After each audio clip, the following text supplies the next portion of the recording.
ទីសបាយខ្យល់ផាយផាន់រសាន់មកពីចំងាយ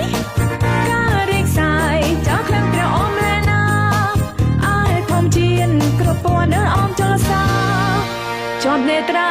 ចាចិត្តនឹងអា